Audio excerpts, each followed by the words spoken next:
रामो हरे।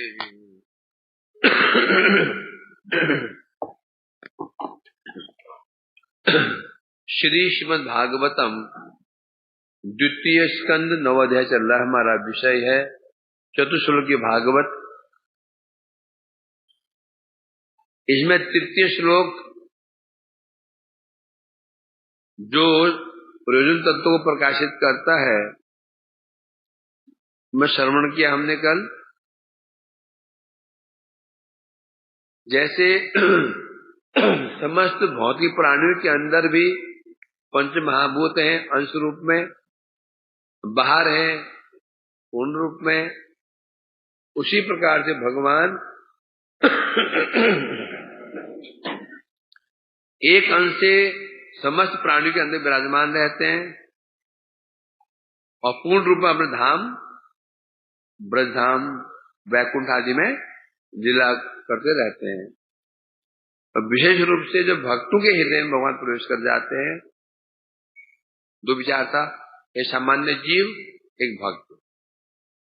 सामान्य जीव के हृदय में भगवान प्रवेश करते हैं उसको नियंत्रित करने के लिए, कंट्रोल करने के लिए, और भक्तों के हृदय प्रवेश करते हैं उसको दर्शन दे करके आनंद प्रदान करने के लिए, और बाहर क्यों रहते हैं फिर उसकी जो बहिंद्रिय हैं उनको संतुष्ट करने के लिए। यही था प्रयोजन तत्व। अर्थात प्रयोजन क्या है? प्रेम भक्ति, प्रेम ही प्रयोजन है। और जब साधक प्रेम अवसर प्राप्त कर लेता है तब होता है जहां दृष्टि पड़े तहां इष्ट देवेश्वर। इसे कह रहे हैं यहाँ पर। अब आता है श्लोक 35वां और चतुर्थ श्लोक का अंतिम श्लोक है ये। इसमें बताया जाएगा अभिधेय तत्व। अभिधेय किसे कहते हैं? प्रयोजन को प्राप्त करने के लिए चेष्टा की जाती है उसे अभिधेय कहते हैं। प्रयोजन को प्राप्त करने के लिए संबंध में स्थित होने के लिए और प्रयोजन प्राप्त करने के लिए जो प्रयास चेष्टा की जाती है उस चेष्टा को कहते हैं अभिधेय। एतावद् जिज्ञासं तत्व जिज्ञासु आत्मना अन्वय व्यतिरेकाभ्याम यत् शाश्वत सर्वदा। जगत में सिस्टम, जगत का एक नियम है, किसी वस्तु के विषय में पूर्ण रूप से स्थित होने के लिए दो विचार होते हैं, अन्वय और व्यतिरेक। बहुत तेज है और कम।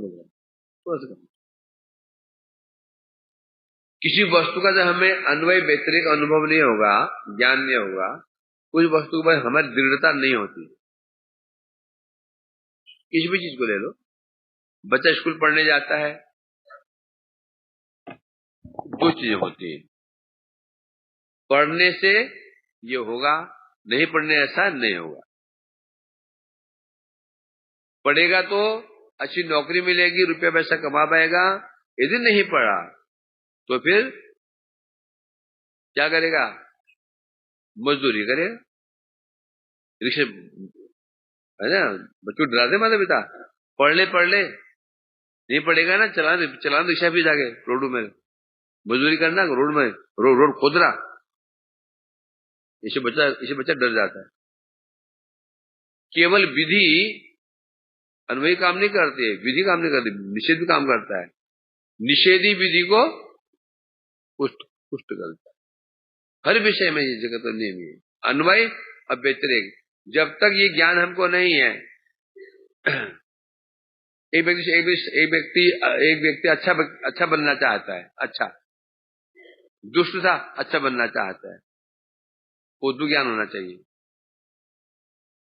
यह करने से मैं अच्छा बन जाऊंगा, यदि ऐसा नहीं किया तो मेरी गिनती किसमें होगी? दुष्टों में। उसी प्रकार से बता रहे हैं यहाँ पर भगवान कह रहे हैं तत्व जिज्ञासु न आत्मनः।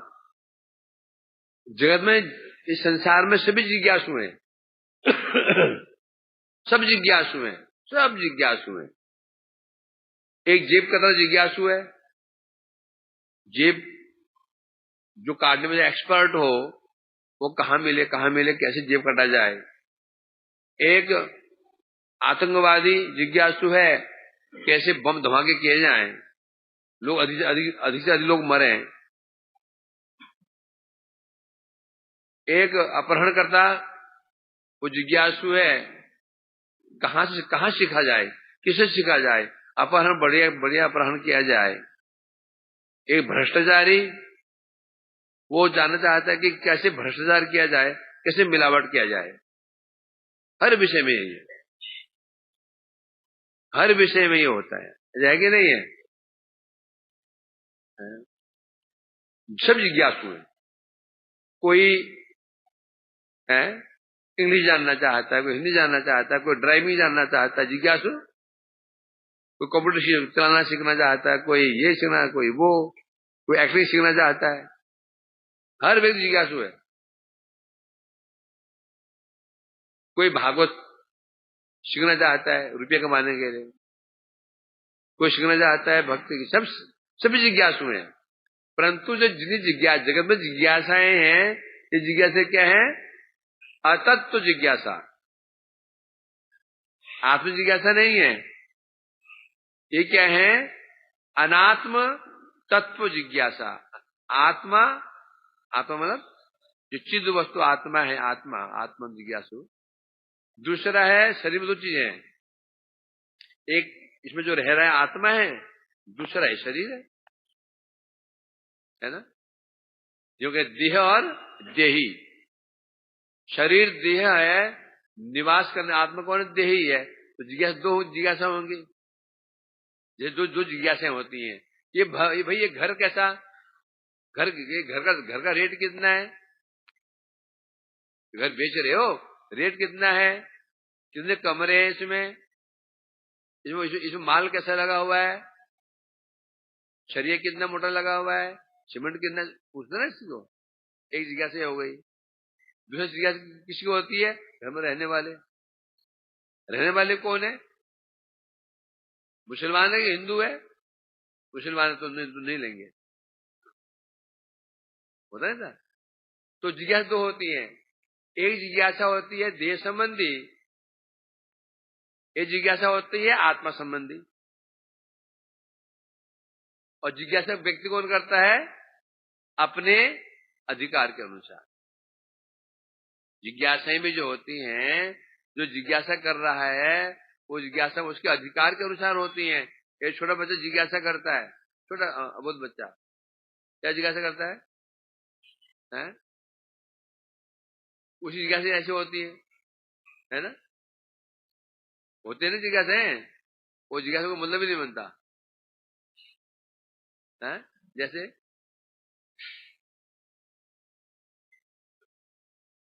जैसे क्या जिज्ञासा करते थे? कैसे? जैसे कृष्ण बोलते थे ना, बाबा ये पेड़ की बड़ी दाढ़ी कैसे हो गई? बरगद पे पेड़ देखा तो बाबा ये पेड़ की दाढ़ी बड़ी जटाएं होती है, दाढ़ी कैसे हो गई? बच्चे ऐसी जिज्ञासा करते हैं, माता पिता उत्तर दे नहीं पाते हैं, परेशान हो जाते हैं उससे, और वो उसको उतरते ही है? कोई देख ले ये कैसा हुआ, ये कैसा है, माता उसको उत्तर कैसे देते हैं? उठपटांग उत्तर देते हैं। तो जिज्ञासा भी डिपेंड करती है। जिज्ञासा करने के लिए क्या चाहिए? बुद्धि चाहिए। जिज्ञासा करने के लिए बुद्धि चाहिए। बोलने से बुद्धि होगी, जिज्ञासा क्यों करेगा? ये बुद्धि ही हो गई, जिज्ञासा क्यों करेगा?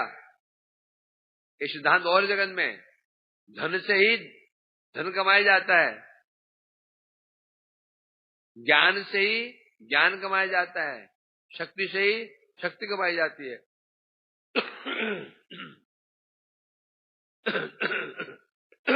धन लगाया आपने, इन्वेस्ट किया, धन मिलेगा।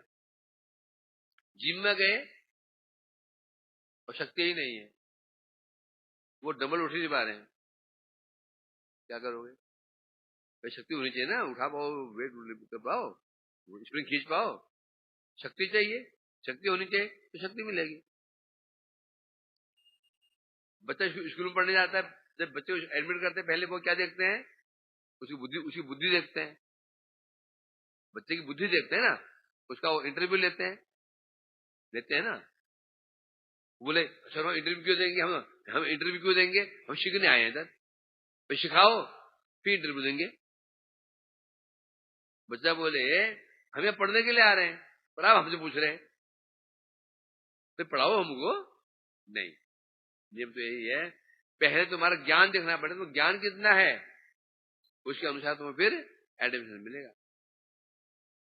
नहीं बोलेगा जाओ और सरकारी स्कूल है, सरकारी स्कूल जो जीवनी बैठते हैं वहां चले जाओ, वहां फीस भी नहीं लगती और खाने पीना और मिल जाता है। इधर कॉन्वेंट स्कूल में भाई वहां तो ज्ञान चाहिए, हो गया ना। उसी में बता रहे हैं यहाँ पर जो जिज्ञासाएं होती हैं वो हमें अधिकार के अनुसार होती हैं। तो वस्तु जगत में वस्तु दो हैं, एक आत्म वस्तु, एक अनात्म वस्तु, तीसरी वस्तु ही नहीं है। इस संसार में दो ही वस्तु हैं, एक आत्म वस्तु, एक अनात्म वस्तु। दूर मत जाओ, अब शरीर में ही, इस शरीर में दो ही वस्तु हैं, आत्म वस्तु, अनात्म वस्तु। आत्म वस्तु क्या है? आत्मा। अनात्म क्या है? जड़। जगत में एक आत्म वस्तु है, अनात्म वस्तु है। वृक्ष में भी दो वस्तु हैं, आत्म अनात्म, अर्थात चेतन वस्तु और जड़ वस्तु। वस्तु तो है, जिज्ञासा कितनी होंगी? दो। वस्तु यदि दो है, जिज्ञासा दो ही प्रकार के होंगे। इसलिए परंतु संसार में जो व्यक्ति जड़ बुद्धि वाले हैं,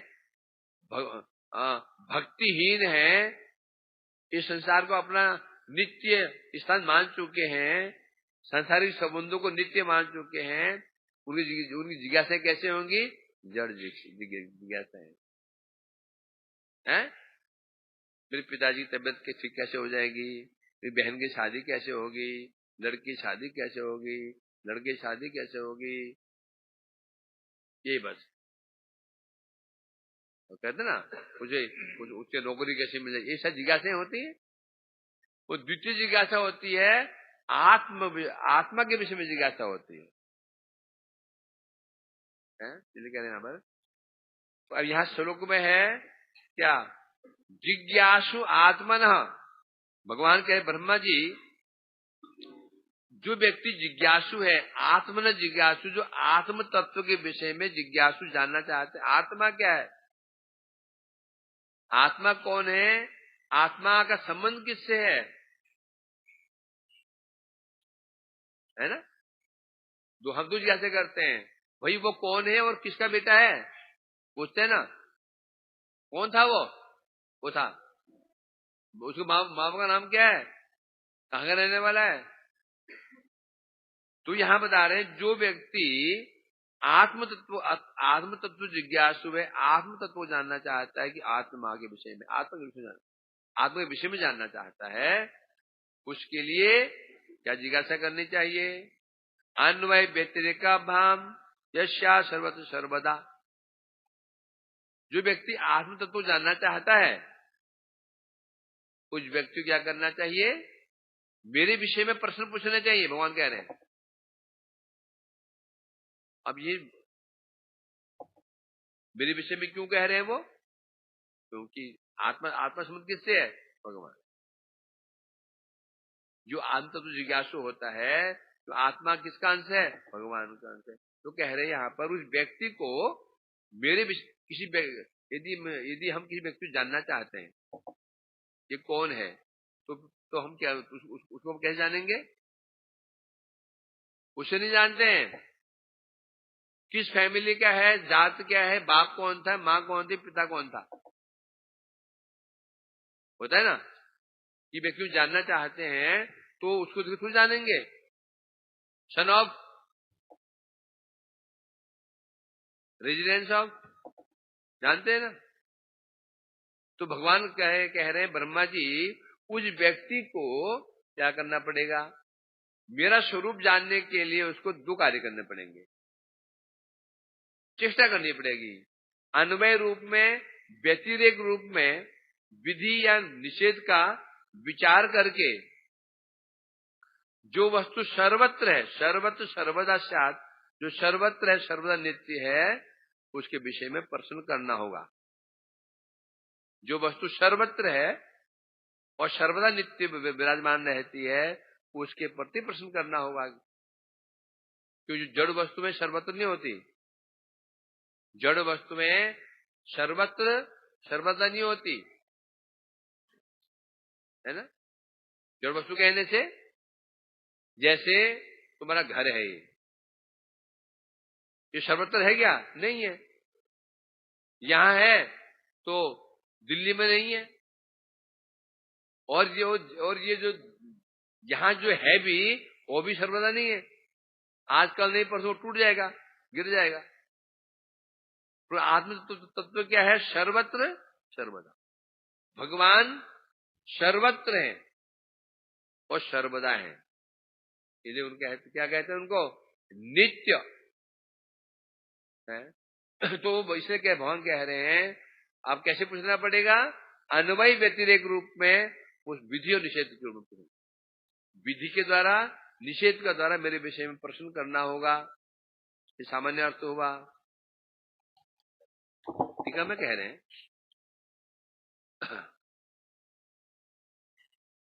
ब्रह्मा जी ने कहा, मानो ब्रह्मा जी ने प्रभु अनलस होइया, मैं श्रवण करना चाहता हूं, उपदेश प्रदान करो।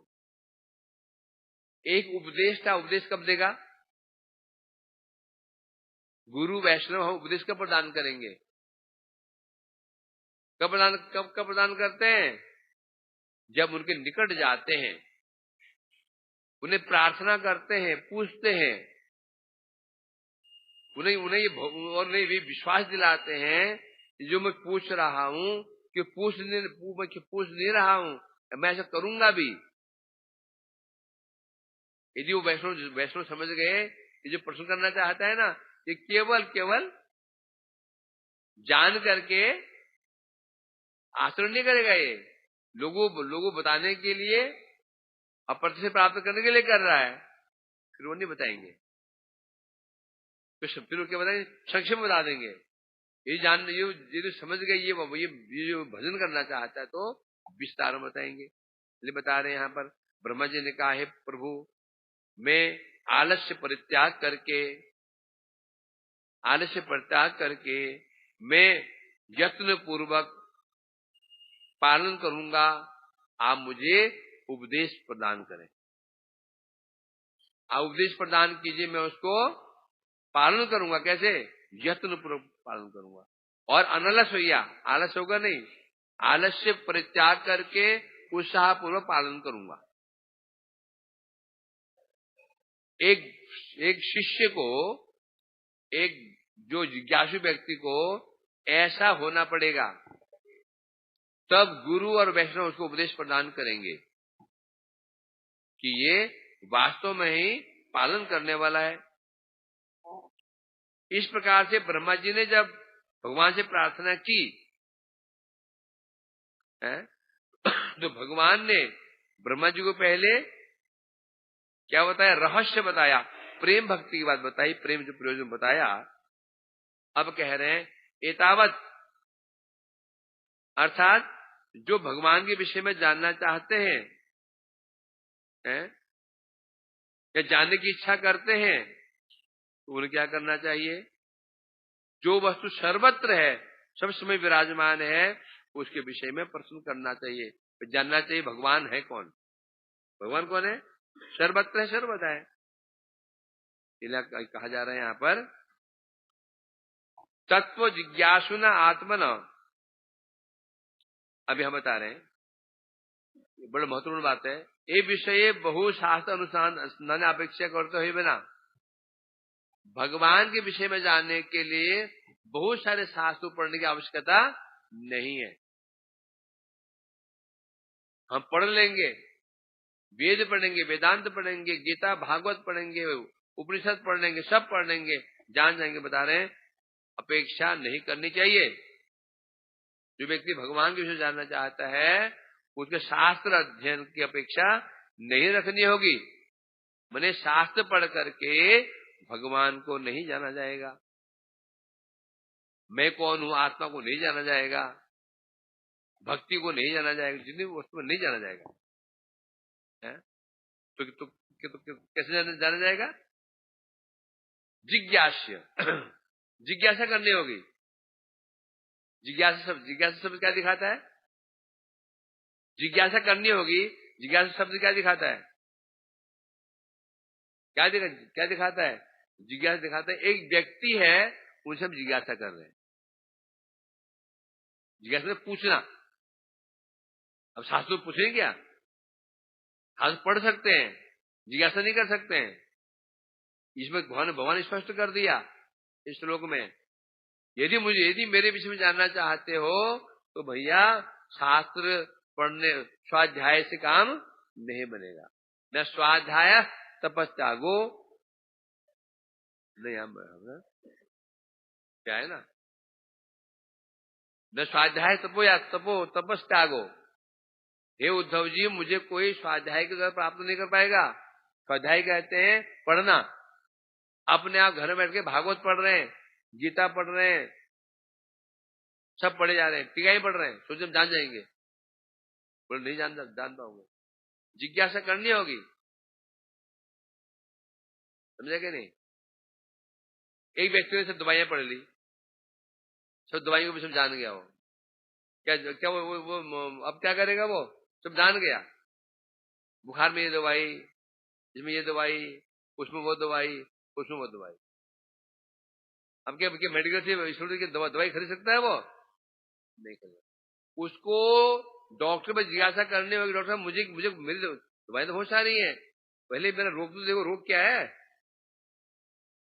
पहले। क्या रोग क्या करता है? डायग्नोज करता है ना। डॉक्टर साहब मुझे क्या दवाई खानी चाहिए? तो हाथ आगे दो, उन्हें टेस्ट किया, ये ब्लड टेस्ट करो, अल्ट्रासाउंड करो, धमकाना फलाना करो, 10,000 रुपये खर्च करो। 10,000 रुपये खर्च आ गए टेस्टिंग में, और 1,000 रुपये डॉक्टर का, 11,000। दवाई आई 250 रुपये की। दवाई की नहीं आई 250 रुपये की। टेस्टिंग में 10,000 रुपये चले गए।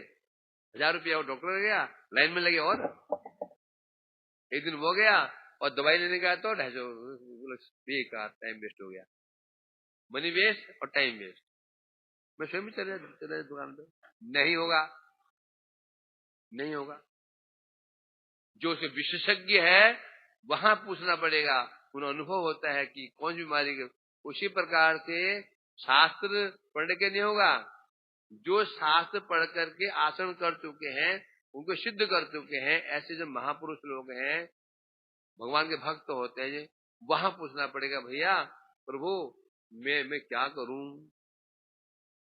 मेरा कल्याण कैसे होगा? इनके जिज्ञासा करने पड़ेगी। इसलिए बता रहे हैं शास्त्र की अपेक्षा नहीं रखनी होगी है? इसलिए तात्पर्य क्या है? ये सिद्ध हो गया गुरु पाद पद्म है तो शिक्षणीय। भगवत तत्व, आत्म तत्व ये शिक्षणीय है। शिक्षण मतलब कहाँ सीखना चाहिए? ये गुरु पाद पद्म से, गुरुदेव के श्री मुख से सुनना होगा। नहीं सुनेंगे, अपना पढ़ लेंगे तो काम नहीं बनेगा। एक ही चीज होता है काग विषय समुत्पन्न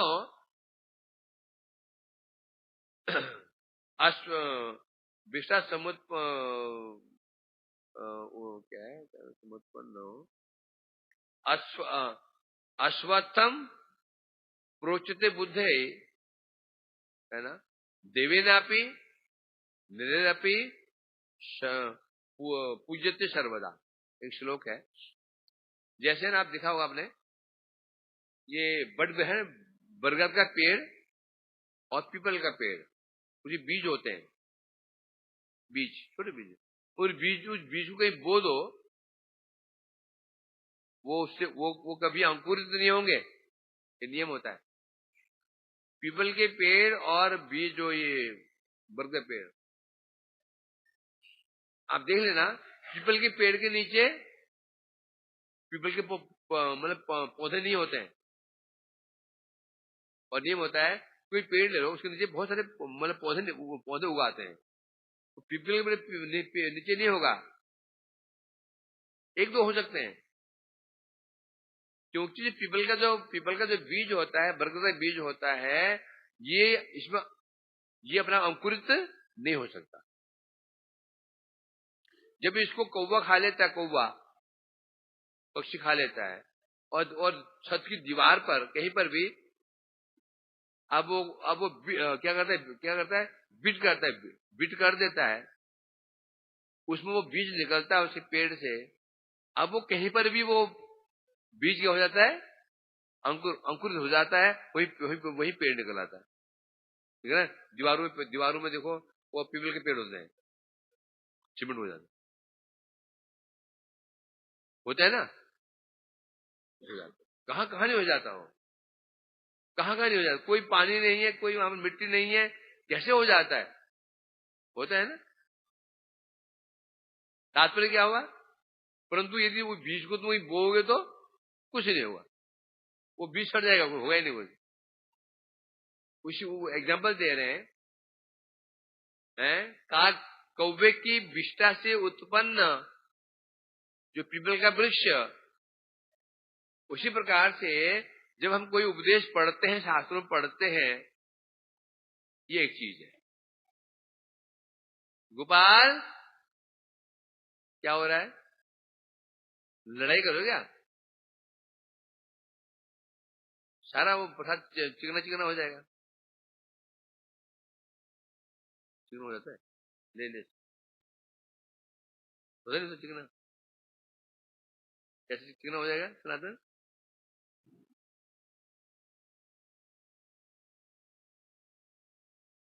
हाँ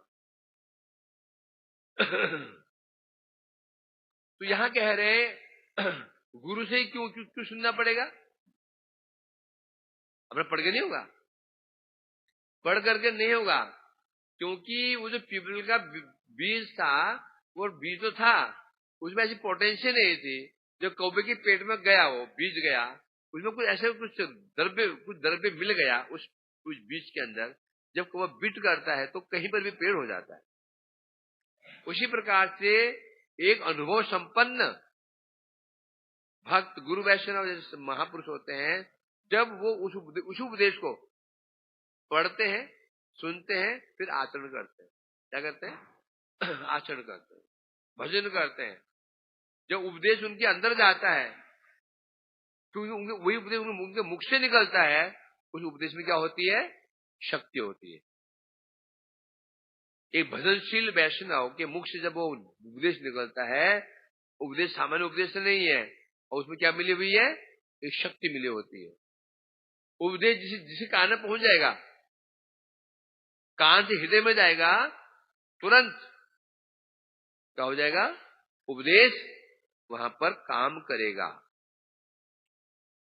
और यदि अपना पढ़ लिया, या ऐसे व्यक्ति सुना जो अनुभव संपन्न नहीं है, उपदेश फलित नहीं होगा। इसलिए कह रहे हैं यहां पर हे ब्रह्मा जी, जो व्यक्ति अपना कल्याण जानना चाहता है, निजे श्रेय साधन तत्व, श्रेय साधन तत्व, श्रेय क्या होता है, श्रेय आत्मकल्याण, प्रिय जागतिक कल्याण। श्रेय में होता है आत्मकल्याण, प्रिय में होता है जागतिक कल्याण। जागतिक वस्तु में जो श्रेय साधन तत्व जानना चाहता है, उसका एक ही लक्ष्य है, गुरुपाद पद्म पदाश्रय, उसे जाके जिज्ञासा करनी पड़ेगी। परंतु ब्रह्मा जी ने कहा, तो मैं तो गुरु के पास गया ही नहीं हूं, मैं क्या करूं, चिंता मत करो, चिंता मत, तुम्हें मेरे अनुग्रह से तुम्हें सब ज्ञान प्राप्त हो गया, तुम मेरे शिष्य बन गए। तुम्हें ज्ञान कौन दे रहा है, ये भगवान दे रहे हैं। पहले क्या है ना, ब्रह्मा जी क्या, ब्रह्मा जी ने पहले वेद है ना, कई बार पढ़े, 3 बार पढ़े, निर्णय नहीं कर पाए।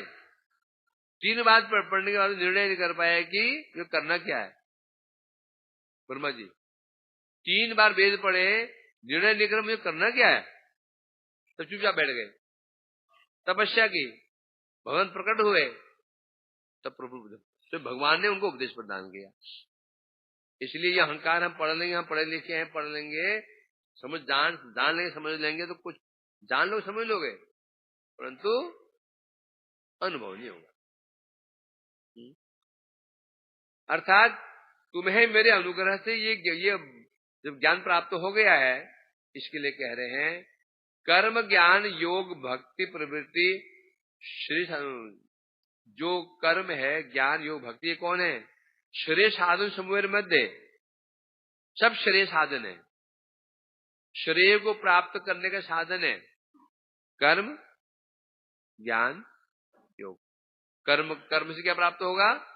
भोग प्राप्त होगा। ज्ञान से क्या प्राप्त होगा? मोक्ष प्राप्त होगा। योग से क्या प्राप्त होगा? सिद्धि प्राप्त होगी। भक्ति से क्या प्राप्त होगी? भक्ति प्राप्त होगी। जिन्हें साधन है ये कैसे करना पड़ेगा? अन्वय व्यतिरेक रूप में जानना पड़ेगा, अन्वय व्यतिरेक रूप में जानना पड़ेगा, नहीं तो नहीं हो। बता रहे हैं यहां पर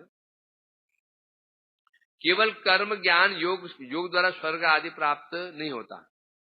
एक व्यक्ति केवल कर्म करता है, कर्म करने से यज्ञ करता है, दान करता है, व्रत करता है, पुण्य करता है, ये सब, और एक व्यक्ति ज्ञानी है, ज्ञान का अनुभव, ज्ञान का अवलंबन करता है, हम ब्रह्मास्मि। एक व्यक्ति योगी है, अष्टांग योग, यम नियम आसन इत्यादि अष्टांग योग करता है। एक व्यक्ति भक्ति करता है। अब जानना पड़ेगा इनके विषय में अन्वय व्यतिरेक रूप में, है ना। ये जान गए, जैसे बता रहे हैं कर्म ज्ञान योग आदि के द्वारा कर्म का फल क्या है? स्वर्ग है। ज्ञान का फल क्या है? मोक्ष है। योग का फल क्या है? सिद्धि है। ये कर्म ज्ञान योग इत्यादि अपना फल देने में समर्थ नहीं, ये पता होना चाहिए। अन्वय मतलब कर्म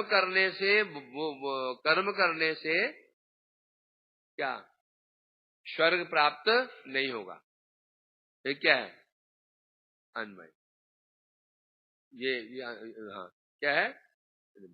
नहीं, कर्म का करने से स्वर्ग प्राप्त होता है, क्या हो गया? अन्वय। व्यतिरेक क्या है? केवल कर्म से नहीं होगा, और बताया ना अन्वय किसे कहते हैं? अन्वय किसे कहते हैं? जहार सत्ता है अपरे सत्ता, जिस सत्ता से अपर की सत्ता होती है उसे अन्वय कहते हैं।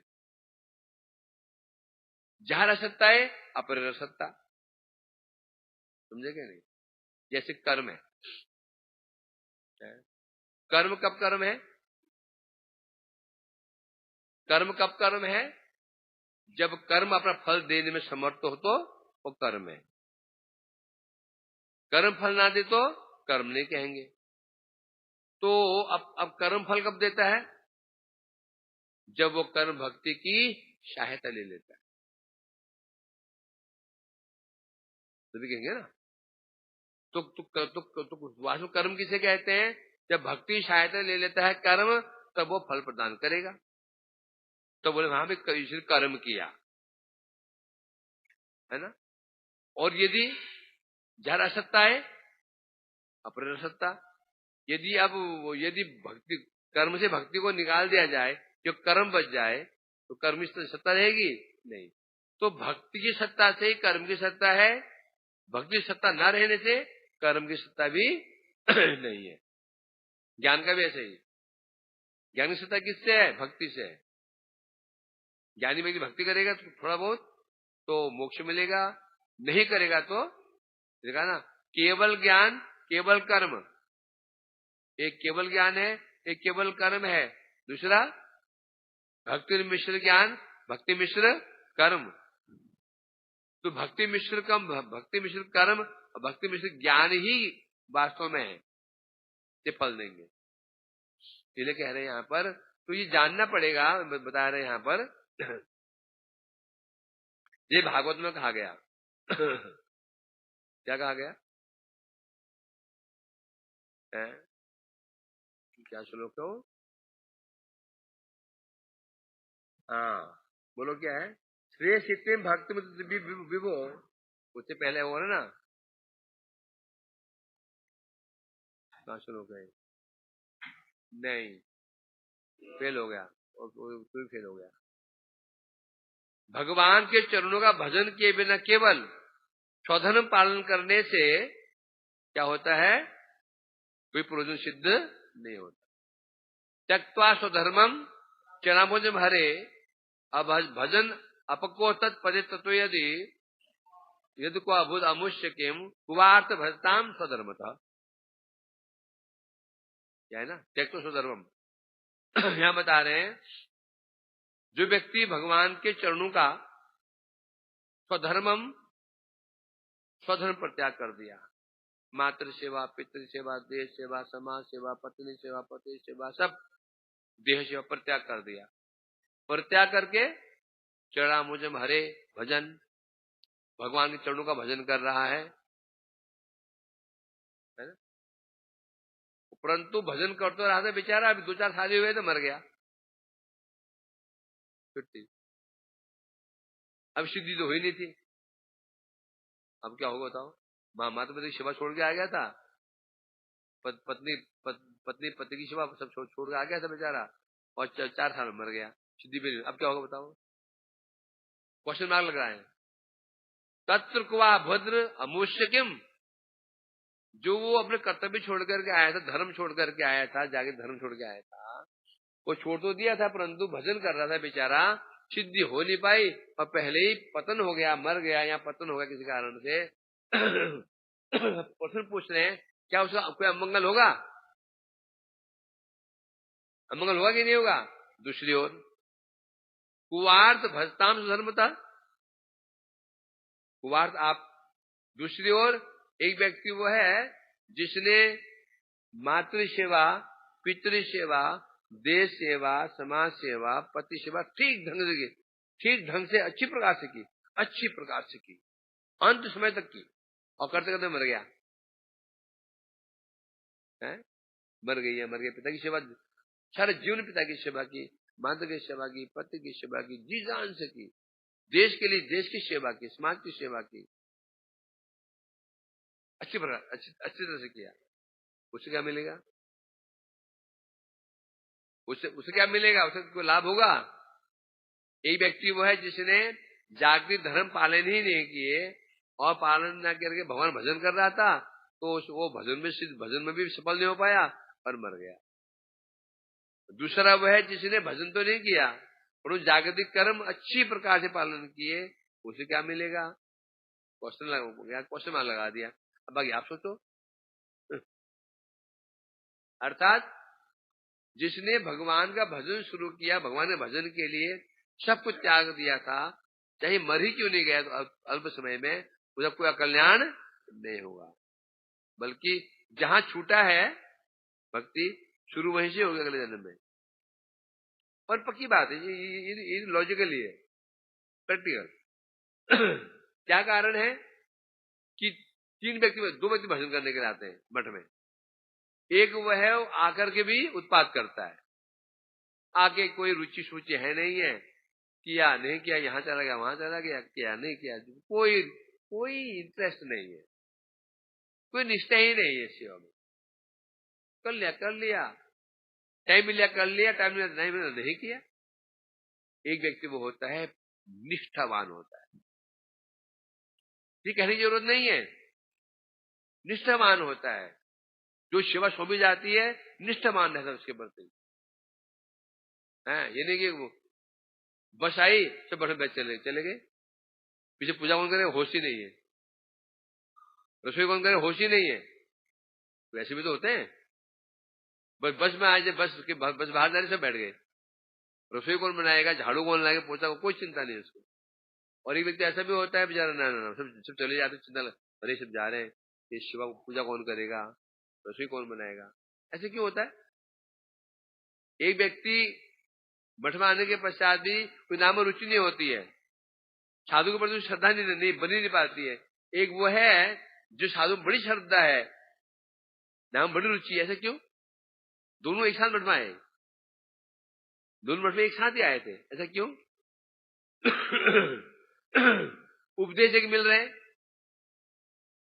उपदेश एक ही, उपदेशता गुरु एक है। तो भी तो अंतर कैसे बढ़ गया? कुछ भी आ रही,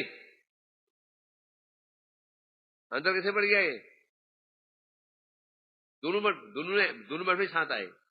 एक वह है जितना नाम रुचि है, न शव रुचि है, कोई रुचि नहीं है, करता है मठ में रहना है, कुछ करना पड़ने से निकाल देंगे यहाँ से, है। एक जो है बड़ी रुचि होगी, शिव में रुचि है, नाम में रुचि है, कथाओं में रुचि है, बोला नहीं पड़ता। तो ऐसा अंतर कैसे बढ़ गया आनंद मोहन?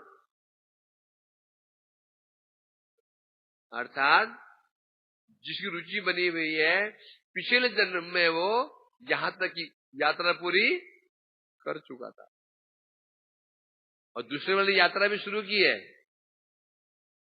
ये मानना पड़ेगा। इसलिए कह रहे हैं यदि भगवान का भजन कर रहा है और यदि सिद्धि ना होने पर भी यदि पहले मर जाता है, पतन हो जाता है, डरने की कोई बात नहीं। नेहा विक्रम नास्तो अस्ति प्रत्यवायो न विद्यते।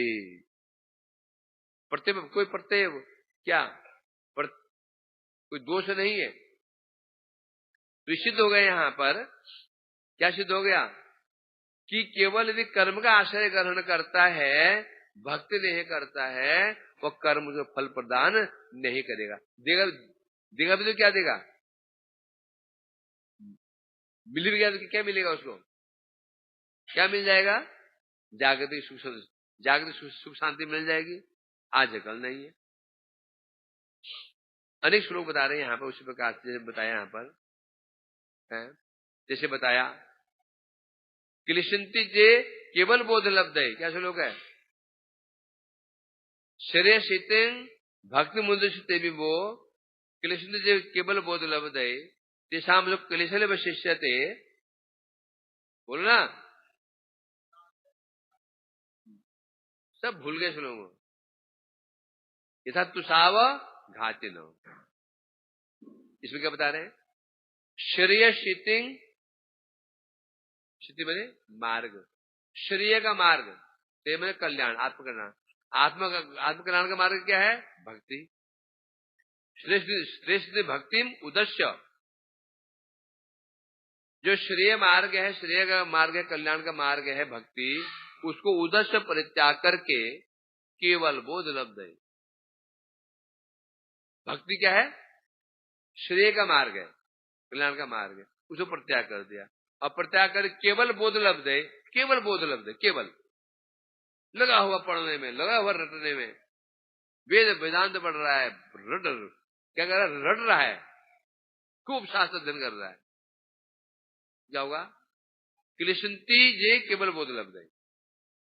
वो जो चेष्टा कर रहा है, वेद वेदांत पढ़ रहा है, इतना चेष्टा कर रहा है, तो क्या हो जाएगा? केवल क्लेश है, फल मिलेगा नहीं। जैसे तुषाव घाते ना, जैसे ओखली में क्या करते हैं? ओखली का काम क्या होता है? सुबह के सुना, सुबह के ओखली में क्या करते हैं? कूटते हैं। क्या कूटते हैं? गेहूं नहीं कूटते हैं? गेहूं कूटते हैं ना, हाँ गेहूं कूटते हैं। ओखल में क्या कूटते हैं विश्वरूप? गेहूं, हाँ ठीक है। और क्या कुछ भी आ रही? ओखली में क्या कूटते हैं? ओखली में क्या कूटते हैं? गेहूं। फिर अरे चावल कूटते हैं।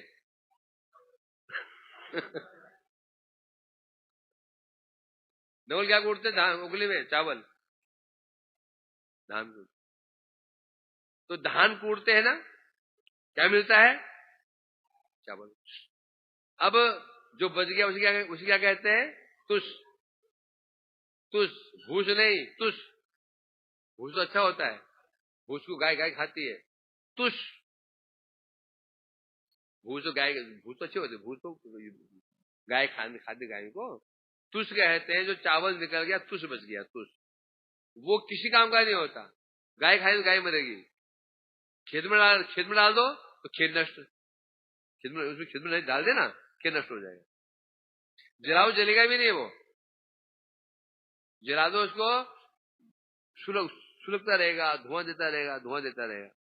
तो बता रहे हैं यहाँ पर जिस प्रकार से है, अब यदि कोई व्यक्ति उस तुष को उसको ओखली में क्या डाला, तुष डाल दिया, कूट रहा ओखली से, वो मुसल से कूट रहा तो क्या होगा, कुछ नहीं निकलेगा, वो जो है ना तुष भी उड़ करके बाहर निकल जाएगा, केवल पसीना निकलेगा। लोग बेवकूफ और बोलेंगे।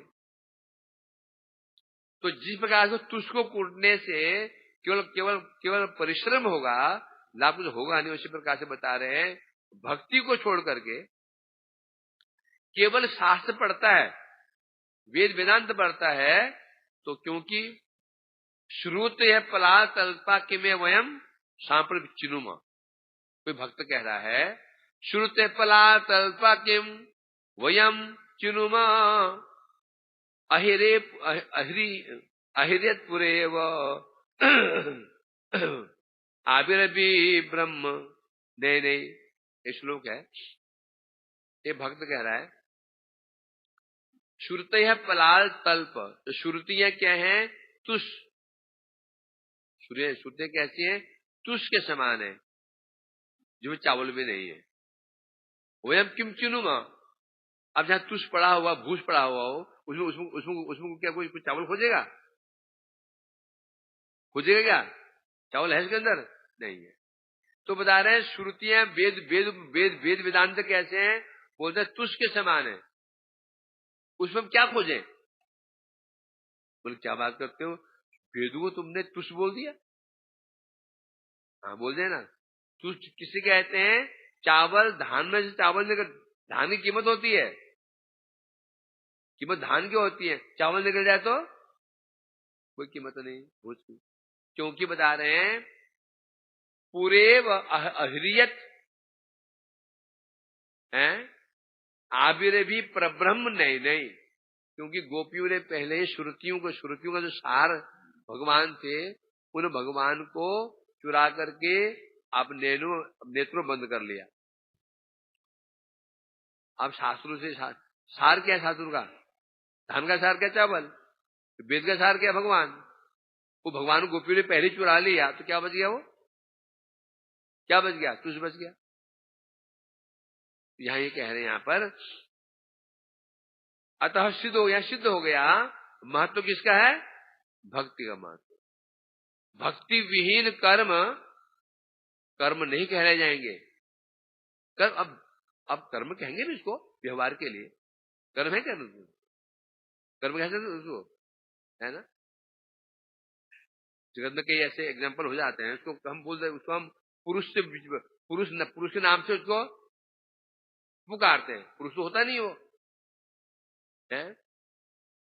जैसे कई नपुंसक वस्तु होती है, सब नपुंसक, एक स्त्री नपुंसक होती है, पुरुष नपुंसक होता है, उसको हम कैसे पुकारते हैं, उसको पुरुष नपुंसक, उसको हम कैसे पुकारते हैं, पुरुष लिंग से पुकारते हैं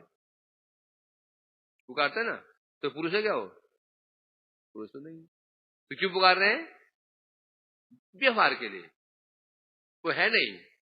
उसे जो कर्म है, अब उसको कर्म बोलना पड़ेगा, कर्म तो है नहीं, परंतु वो क्योंकि कर्म क्यों नहीं है, फल देने में समर्थ नहीं है, तो कर्म का कर्मत्व भी किससे है किससे है, भक्ति से। तो यदि भक्ति की जा रही है, फल दे कर्म है, ये तो कर्म नहीं है। ज्ञान भी ऐसा ही, ज्ञान है, मुक्ति देता है तो ज्ञान है, ना दे तो ज्ञान नहीं है। अब मुक्ति कब देगा वो, मुक्ति कब देगा, जब भक्ति का मिश्रण हो जाएगा। ये कहा ना, जिसकी सत्ता से अन्य की सत्ता है, सत्ता किसकी है, भक्ति की, भक्ति नित्य है। जब कर्म उसकी सहायता लेता तो कर्म की भी क्या आ गई, सत्ता आ गई। ज्ञान की सत्ता नहीं है, सत्ता भक्ति की है। जब भक्ति ज्ञान की सहायता करती है, या ज्ञान भक्ति सहायता ले लेता है, तो सत्ता किसकी हो गई? ज्ञान की सत्ता हो गई। परंतु वास्तव उनकी उसकी सत्ता नहीं है वो।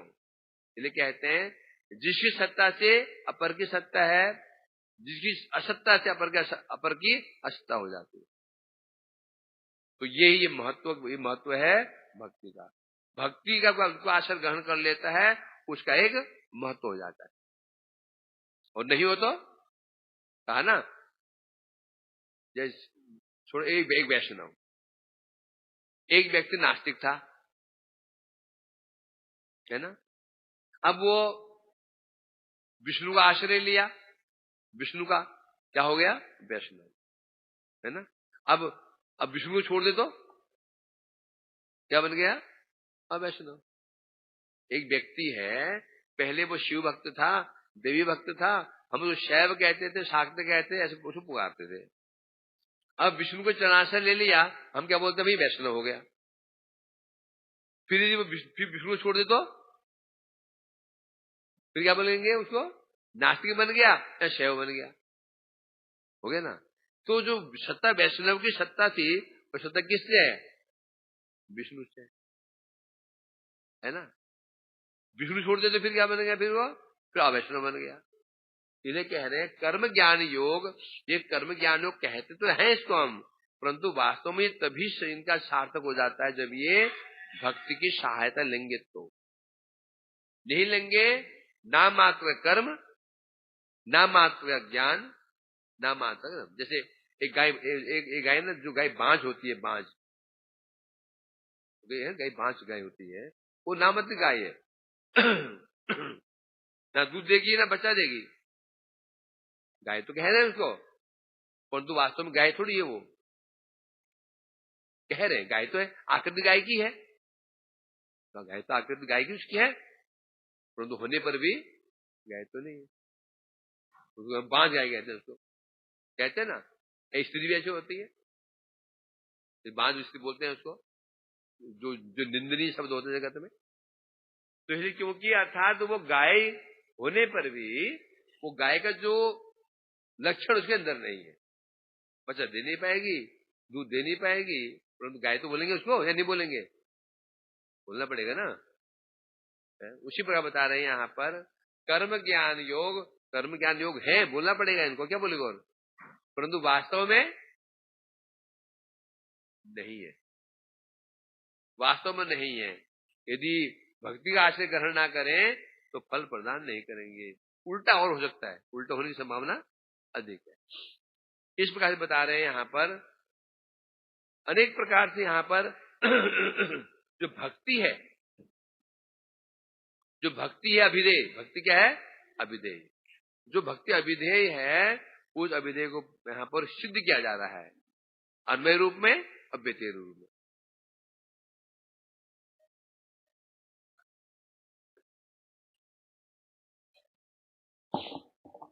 नहीं मिलेगा,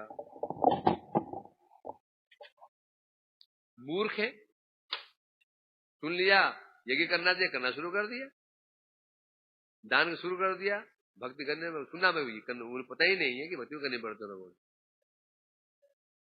ज्ञान